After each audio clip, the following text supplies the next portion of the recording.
Alright. In a video before I made reference to this song you're hearing in the background by Ernie Smith, The Power and the Glory. Trust me, this is a powerful song.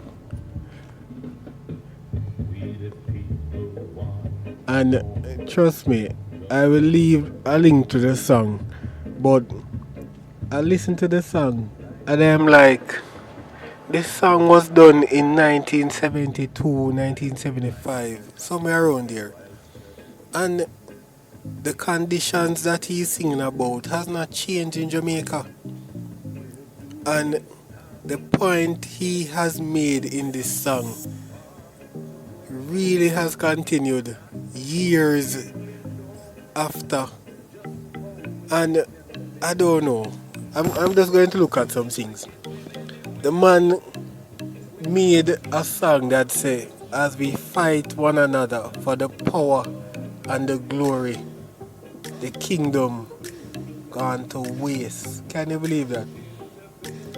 And many persons don't really look at it, you know. You have two parties in Jamaica, the JLP, the PNP. And this contest between them has really not brought Jamaica nowhere to our potential. Many persons love to use Singapore, for example, and I was brought to the realization that we can't really use Singapore to compare in terms of how they get there, because the leader at the time was able to unite the people, and if people want to say that he had supreme control, Jamaicans are kind of hard to control, so that is a next story. But Singapore was poorer than Jamaica. Jamaica's economy was much better than Singapore, and Singapore now has put Jamaica to shame in terms of their economic growth, in terms of their infrastructural growth, and I don't know. So for all these years we have been independent, we have not really grown to our potential. And many persons will point out to say, yes, we're poor, with this, with that, but if the leadership was there to unite people for a common cause, we could have been much better. We have the resources. And I find it strange to know that we cannot better ourselves. We in Jamaica are sometimes blinded by things that are irrelevant.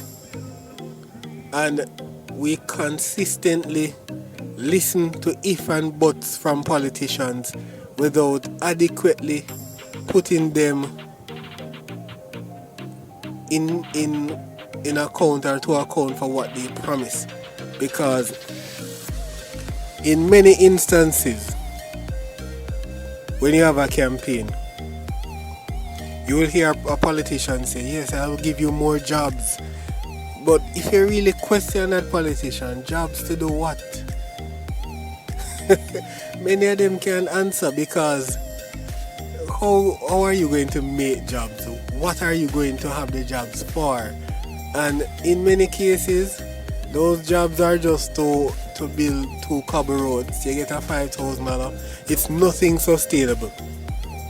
So in many instances, if persons were to question their MPs, what are you going to do for us? And you actually sit down and reason through, many of them will fail miserably and you would never vote for them. But many of them, they don't know how to get there. And the sad thing, we have so much to change in this little country here. So much. Because I reasoned through with a bridging, and I was saying to myself, if even the NHT have billions of dollars sitting down, the government would have been aware of it, both JLP and PNP. And you have areas in Jamaica, like a Denham Town, a Tivoli Gardens, like a Trench Town, where poverty is rampant, housing situation isn't good. Policing becomes harder because of these housing situations. If you have the NHT with so much money, why not build some settlements where these persons could live comfortably? They could even pay a rent and later come to own through some rent mortgage agreement. Uh, we could investigate and look into the issue of social light and social water, so they probably could stop stealing light and water. And where they go over that social amount, they will have to pay for it. So if you build things like projects or high-rise complex, whatever you want to call them, and give to our citizens here in Jamaica, it will be easier to control in terms of policing. You could actually build a police station within the confines. So if there's any issue, you could build it in such a way where you could probably close off Block B, close off Block C, or lock down everything. Get your security team in, search until you find something. But we have to come up with ways. But sadly, we have just been focusing on fighting one another for the power and the glory. And the kingdom of Jamaica has been going to waste. And it's quite sad to know that we have so much potential, so much room to grow. And when you look at it, we in Jamaica have another serious issue again, and is that our stomachs are in the hands of overseas persons. Back in my grandfather's days, or not too long ago, you could find persons cooking your cassava, that and so on, grown here in Jamaica. But these nowadays youths won't eat cassava. Their tastes weren't cultivated on that. And the thing is that when you have products made in Jamaica that don't readily have a market in Jamaica, persons won't produce as much. And it is just so sad that we have a national hero such as Marcus Garvey that spoke about self-reliance, and his teachings are so profound that it inspired millions of black people to join him. And it cannot unite us. It's just now you hear some harebrained scheme about eat what you grow, grow what you eat.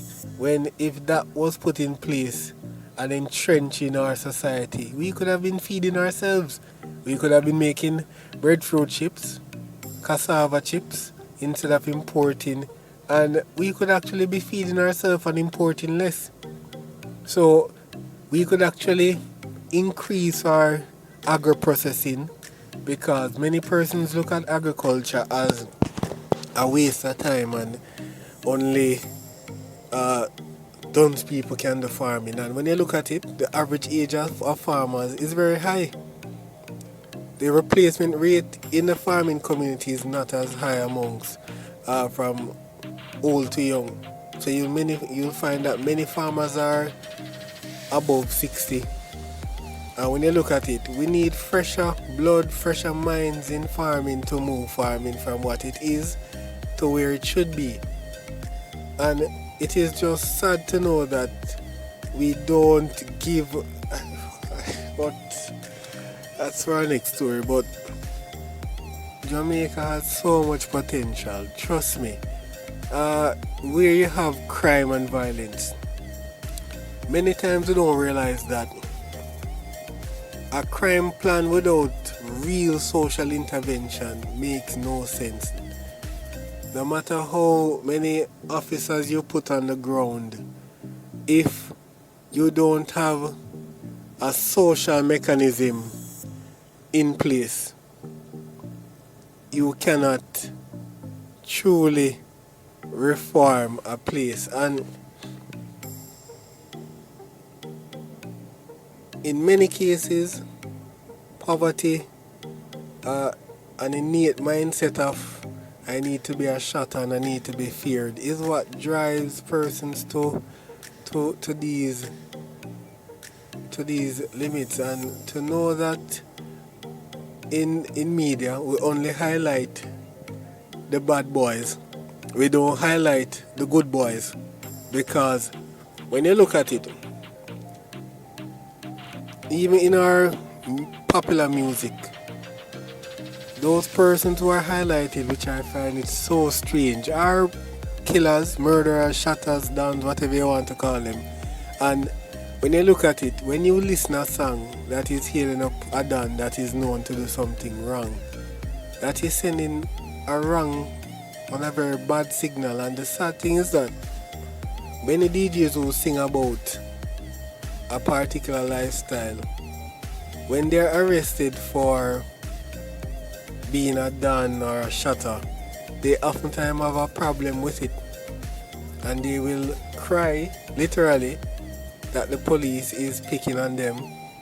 And many of them will then go and say is that what they see in society is what they're singing about.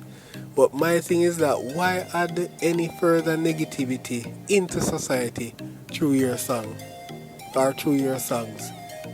But at the same time, our society is just recycling persons, and there isn't much, in my view, done to kind of communicate change to our people. Because I don't really see whereby a better way has been shown. And personally, I think that if we had a leader that could unite our people, and in Jamaica it's not a race problem, our problem is a matter of class. So if we could really unite our people of under 3 million or just over 3 million to come together for a common cause to better this island, we can put aside class, we can put aside race if that's an issue, brown skin, light skin, dark skin, whatever. We can put aside those silly things, I'm from downtown, you're from uptown, and start to work together to push Jamaica forward. Because until we are united, and it's so sad that many times we claim that we're a Christian country, but we don't really look at Christian principles. Because when you look at it, back in the day when there is a major problem in the land, God will tell everybody, say, you know, that we need to meet and we need to talk, and this is the mission after we talk, or this is going to happen. We don't have those talks, and we need a leader that can unite our country for one common cause, and that is for the betterment of this country. So if it is that we are going to vote for a leader that is going to be backward on country and push people first, sure, because we have had so many bright persons in power, and all that I've seen in my lifetime is trillions of dollars gone in waste and corruption. So if we can actually get someone in power somehow, and the sad thing, I don't think we're mature enough to vote for a person like that. And the system is such that even if a person like that is voted for, the mechanism of politics is rusty in corruption that I don't know. But we need a leader in Jamaica that is mature and say, you know what, we need to unite Jamaicans and start putting things into play. Because one, here are some things that I say gone very bad in Jamaica. One, the music is awful. And if you see how music has evolved, back in the day, you had to go to a studio and you had to sing, and if you don't have that talent, them run you. But now everybody have a little studio in them yard, them can sing their own song release, and any garbage can make it out there. And when you really look at it, how can you really sit down? I know some of the lyrics can be catchy, but when you really listen to the lyrics, you're listening to murder, you're listening to rape, you're listening to songs that really don't edify your soul, nothing. And I'm not saying that we can't have these for entertainment purposes, but many persons have the belief that music don't change anything. But when you look at it, when you're in a bad mood, music can cheer you up. When you're sad, the same. When you're afraid, you can listen a song and feel a sense of bravery never before seen. So I don't know. Back when Zimbabwe was fighting for independence, them listen to Bob Marley and play along until they got independence. So we need to clean up our music. One, next thing, we need to start showing people that we need to start feeding ourselves, eating what we grow, and try to cut our food bill because back in the day, if my memory serves me correctly, Serge Island normally produce much of Jamaica's milk. Now, milk powder, which is cheaper, has taken over, and milk is now too expensive. So that has gone through. So we need to focus back on agriculture. And I know many persons will want to say that is socialism, blah blah blah, but we need to start saying people and everybody are going rich. And we just need to ensure that we can eat. And thus, I don't know, hire persons to work and you give them a stipend and the food come back in the system. So somehow we can try and feed ourselves, cut our bill and grow as a country and start producing so that we can go forward. Also, something that I would love to see is for nation building to be taught in schools, for persons to be taught that Jamaica is a country that they should love. Because most people in this country, I don't think we love Jamaica as even persons who come from overseas and fall in love. Persons here don't love Jamaica. If you ask most persons, Lord more and left here, but we need to teach love for this country.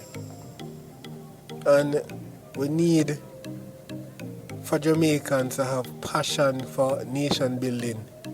Not only when we're watching Olympics, everybody feel patriotic when they hear the anthem, if and when we win, but we need to genuinely love the country and protect it. We need to be our brother's keeper again. We don't need a Don to keep the peace. We don't need the police, as Bob Marley said. We can trash it out. We can go back to those days where even if you do have a difference with persons, you can amicably talk it out. Or if you're going to fight, let it be with your fist. No harm done. But I don't think we love our country as much. And I see many times where the government build buildings, they see persons defacing it, mashing it up. Oh, government are going to fix it back. It's your tax dollars that fix it. And I don't know. We also, honestly, we need to probably stop giving out so many free things and make persons start provide labor. So instead of having, let's say, part money just given out arbitrarily like that, you have persons giving national service so that your service is aligned to part benefit. And I'm not saying you can't give out, but free money needs to come out of that, and we need to start get our population working and focused. And we need to cut corruption. That's the next thing, because to know that every year from I've been alive, billions of dollars has gone unaccounted for. And no one has gone to prison for it. No one has ever been fingered to say, this has gone under your watch. Or even if that's the case, it's just swept under the carpet. Life goes on. So I'm here waiting for that level of leadership, that level of insight, and I'm hoping that under God, Jamaica can increase in prosperity. And of course, we'll keep it that way. So that's just my views, unfiltered. I could have basically taken the time and written a more decent script, but it's just sad to know that we have just been going on forever like this and nothing has changed. Knowing that we have two of the greatest, I should say, Jamaicans ever, Marcus Garvey and Bob Marley, and we have never gone through upheaval in this country to radically change things. So until then, people, be good and be safe.